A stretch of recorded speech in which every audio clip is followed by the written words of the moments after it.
Alright, what's going on, guys? It's your boy C.R.L. Gameline, and today we're going to be talking about the Dark Dagger. Let's see what this weapon is really made of. Is this weapon worth it or not? I don't know. It's all up to you guys. Alright, y'all, let's just go ahead and take a look at the Dark Dagger.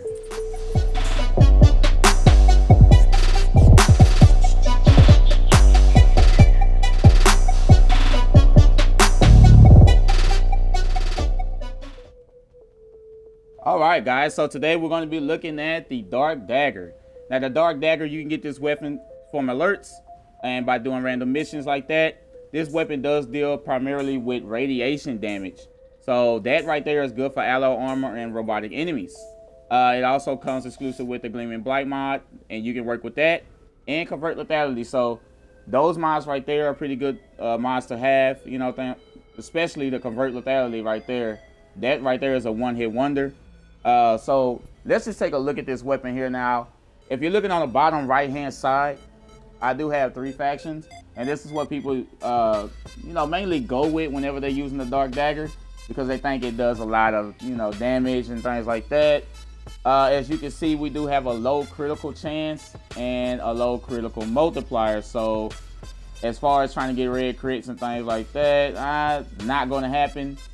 But I do want to try to work my way around this. Now, people look at that crit and they be like, well, no, I can't do anything with it like that. And they think the weapon is weak or it's trash or sorry.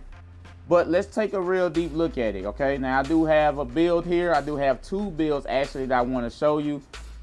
This one right here is primarily the 3 factions build, which you got a Fever Strike and Shocking Touch, Molten Impact, and North Wind. And that right there is going to give us Blast and Corrosive. Fever Strike and Shocking Touch gives you Corrosive, Molten Impact, and North Wind is going to give you Blast. The weapon already deals with radiation, so it's not changing anything. So making this weapon, besides a Dark Sword, a 3-faction weapon. All right. Now I did add 5 Former on this weapon, and the only reason I did 5 Former is because I wanted to bring out the true potential of the weapon. I think that this weapon does consist of a lot of it, so I put 5 Former just to make sure that I build this right. All right, I did add a V for the stance. I added 3 more Vs here for Prime Pressure Point, Prime Fury, and Convert Lethality. And I added in a dash, okay, for any one of these mods that I want to put in. All right, so I added in a point win, and that right there is, it's kind of like what you want to do. You don't have to put that if you don't want to. You can use Humming Fang. You know, it pretty works the same, but I kind of like this one just because it moves around a lot. So yeah, I like that one. All right, so I added in Prime Pressure Point. It is maxed out at 165% melee damage. I also have Prime Fury. It's going to give me 50% attack speed.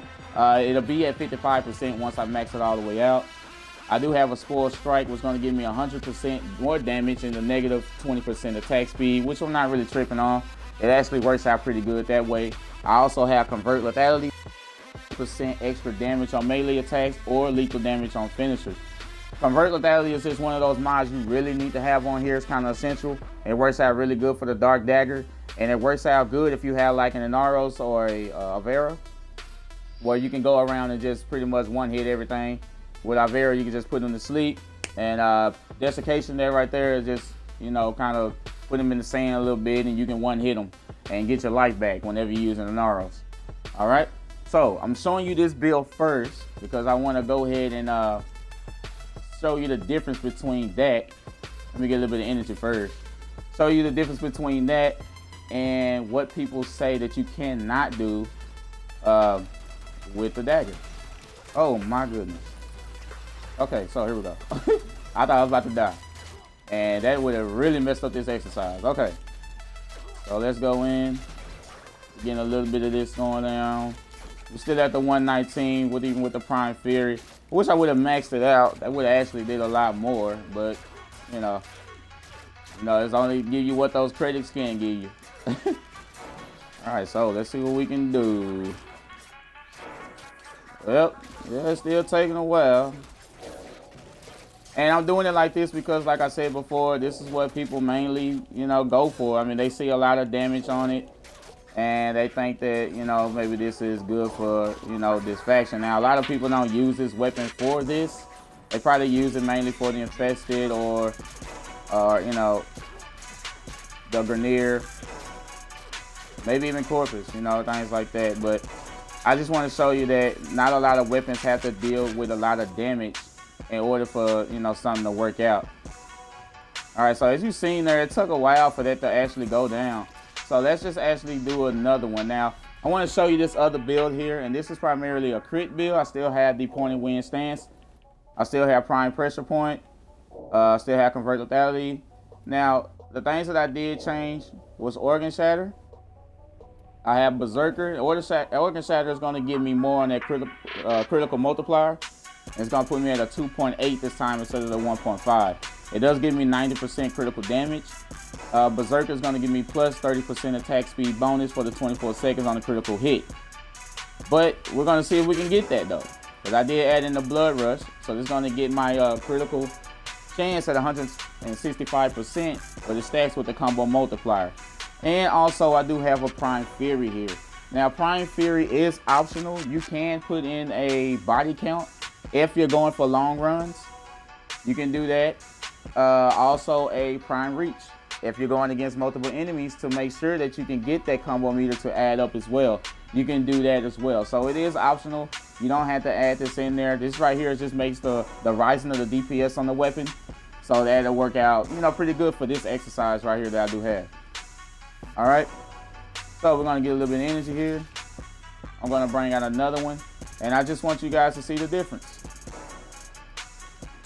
Let me hurry up and do this before I die, because he'll die real quick.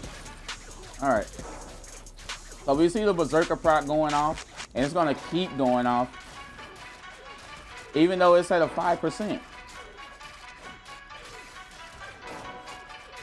And I pretty much just have just corrosive in the radiation. I'm not dealing with the other ones. But we're at a 3 right now.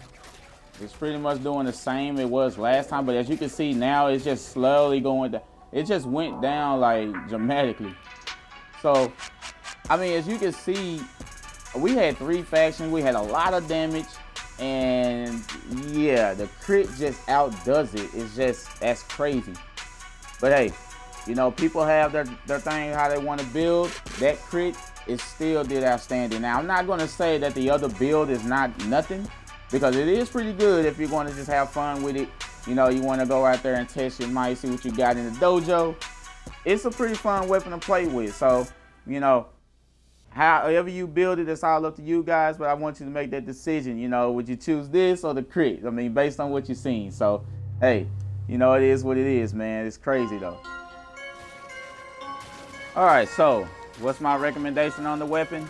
Well, let's look and see. Now, we don't have a lot of crit chance.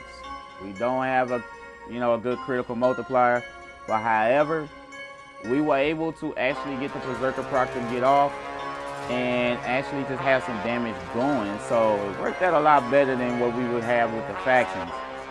But I mean, I do like the fact that it does give out 3 factions. 3 factions is great. You can pretty much build this with pretty much anything that you want to. So let's say I'll give this weapon, I mean, even though it does have a low crit, I'll say a 9 at least. Now, I'm not hitting red crit, so that's pretty much the only thing that's really what's bad about it. But it's actually a good weapon, and it's actually really fun to play with. You know, I highly recommend people to go ahead and get this weapon and go play with it. It's really fun. It's not like it's just, you know, BS or it's just not good at all.